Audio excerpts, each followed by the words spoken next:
Assalamualaikum warahmatullahi wabarakatuh. Selamat pagi, salam sejahtera untuk kita semua. Perkenalkan, nama saya Wina Wulandari dengan NPM 2101121 dari Prodi Manajemen kelas 2D. Pada kesempatan kali ini, saya akan menjelaskan materi mengenai pendidikan anti korupsi. A. Pengertian korupsi. 1. Etimologi. Secara etimologis, korupsi berasal dari bahasa Latin yaitu corruptio atau corruptus, yang berarti sesuatu yang rusak, busuk, menggoyahkan, memutarbalik, menyogok. Sehingga bisa disimpulkan bahwa arti korupsi secara umum adalah penyalahgunaan jabatan resmi atau wewenang yang dilakukan oleh seorang pejabat untuk mendapatkan keuntungan pribadi.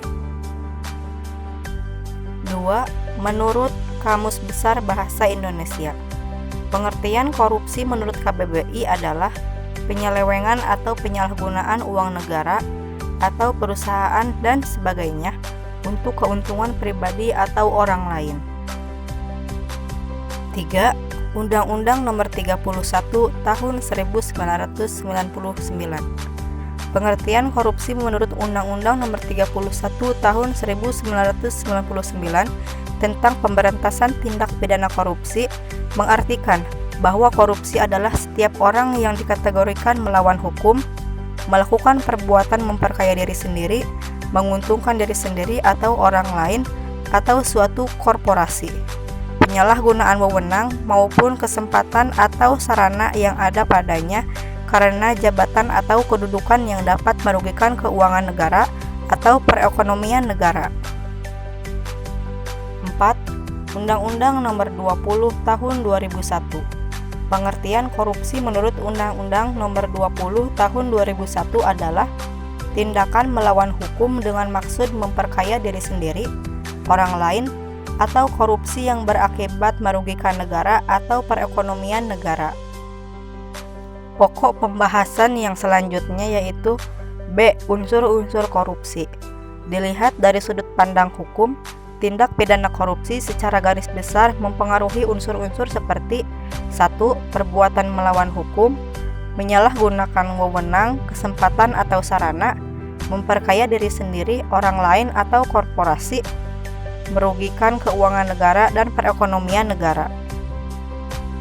Selanjutnya mengenai faktor-faktor penyebab korupsi. 1. Faktor internal. Faktor internal merupakan faktor utama penyebab korupsi yang berasal dari dalam diri sendiri, yaitu sifat dan karakter seseorang yang mempengaruhi segala tindakannya. Seperti A. Sifat tamak, yaitu sifat dalam diri manusia yang menginginkan sesuatu melebihi kebutuhannya dan selalu merasa kurang. B. Gaya hidup konsumtif, yaitu perilaku manusia yang selalu ingin memenuhi kebutuhan yang tidak terlalu penting sehingga tidak bisa menyeimbangkan pendapatan dengan pengeluarannya, misalnya hedonisme. 2. Faktor eksternal. Faktor eksternal penyebab terjadinya korupsi yang berasal dari lingkungan sekitar yang dapat mempengaruhi pemikiran dan tindakan seseorang sehingga melakukan korupsi. Beberapa yang termasuk dalam faktor eksternal tersebut diantaranya faktor ekonomi, faktor politik, faktor organisasi, dan faktor hukum. Pokok pembahasan yang keempat adalah jenis dan bentuk korupsi. Yang pertama ada penyuapan atau bribery, mencakup tindakan memberi dan menerima suap, baik berupa uang maupun barang. 2. Penggelapan atau embezzlement, merupakan tindakan penipuan dan pencurian sumber daya yang dilakukan oleh pihak-pihak tertentu yang mengelola sumber daya tersebut, baik berupa dana publik atau sumber daya tertentu. 3.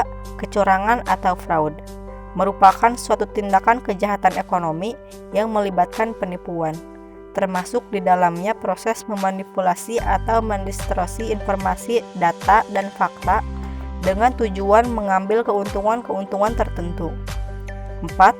Pemerasan atau extortion, yaitu tindakan meminta uang atau sumber daya lainnya dengan cara paksa atau disertai dengan intimidasi-intimidasi tertentu oleh pihak yang memiliki kekuasaan. 5. Favoritisme adalah mekanisme penyalahgunaan kekuasaan yang berimplikasi pada tindakan privatisasi sumber daya. Contoh kasus korupsi di Indonesia. Yang pertama ada kasus EKTP. Total kerugian negara mencapai 2,3 triliun. 2. Proyek Hambalang. Kerugian negara mencapai 706 miliar. 3. Kasus korupsi bantuan likuiditas Bank Indonesia atau BLBI. Total kerugian negara mencapai 3,7 triliun. Pokok pembahasan yang terakhir mengenai cara mengatasi korupsi. Yang pertama, membangun supremasi hukum yang kuat. 2. Ekstensi para aktivis. 3. Menciptakan pendidikan anti korupsi. 4. Membangun pendidikan moral. 5. Pembekalan pendidikan religi yang intensif. Terima kasih atas perhatiannya. Mohon maaf apabila ada kesalahan. Wassalamualaikum warahmatullahi wabarakatuh.